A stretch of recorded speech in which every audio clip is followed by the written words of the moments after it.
Hello viewers, আসসালামু আলাইকুম। সবাই কেমন আছেন? আরো এক নতুন টপিক নিয়ে আপনাদের সামনে হাজির হলাম।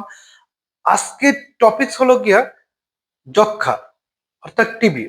একটা সময় প্রচলন ছিল, যার হয় যক্ষ্মা তার নয় রক্ষা। এখন বর্তমানে এই প্রচলন আর নাই। এখন যক্ষ্মা রোগের প্রতিষেধক ওষুধ আছে এবং তার টিকা আছে। তো ভিউয়ার্স, যক্ষ্মা একটা ব্যাকটেরিয়াজনিত রোগ। এই রোগটা আসলে মাইক্রোব্যাকটেরিয়াম টিউবারকুলোসিস নামের এক ধরনের ব্যাকটেরিয়া দ্বারা আক্রান্ত হয়ে থাকে। যক্ষ্মা হলে আমাদের শরীরে কি কি লক্ষণ দেখা দিতে পারে? যক্ষ্মা হলে ভিউয়ার্স, আমাদের শরীরে লক্ষণ দিবে অধিক পরিমাণ কাশি হবে, অর্থাৎ কাশিটা 3 সপ্তাহের উপরে চলে যাবে। কাশিটার কালার হলদে বা সবুজ রং হতে পারে।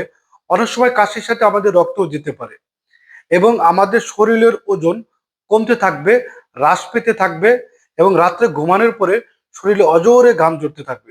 সো ভিউয়ার্স, এই সমস্ত লক্ষণ যদি আপনার শরীরে দেখা দেয়, তাহলে অবশ্যই আপনারা নিকটস্থ কোনো স্বাস্থ্যসেবা কেন্দ্রে যেয়ে আপনার শরীরের রুটিন চেক আপ গুলো করাবেন। এক্ষেত্রে ডাক্তাররা যেসব রুটিন চেক আপ গুলো দেয়, সেগুলো হলো গিয়া এক্স রে, একটা বুকের এক্স রে দিয়ে থাকে, প্যাথোলজিক্যাল সিবিসি একটা টেস্ট দিয়ে থাকে এবং এমটি মন্টুস টেস্ট একটা টেস্ট দিয়ে থাকে এবং কফ পরীক্ষা দিয়ে থাকে।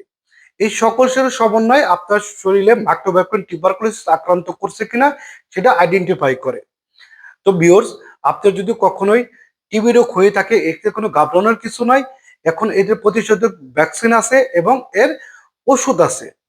আপনারা সবসময় নিজের শরীরের প্রতি খেয়াল রাখবেন। সবসময় মনে রাখবেন, আপনার শরীরে যদি সুস্থ থাকে, আপনি যে কোনো কাজে গেলে সফলতা অতি তাড়াতাড়ি পাবেন। সবার সুস্বাস্থ্য কামনা করে আজকের ভিডিও এখানে শেষ করছি। ধন্যবাদ সবাইকে। আসসালামু আলাইকুম।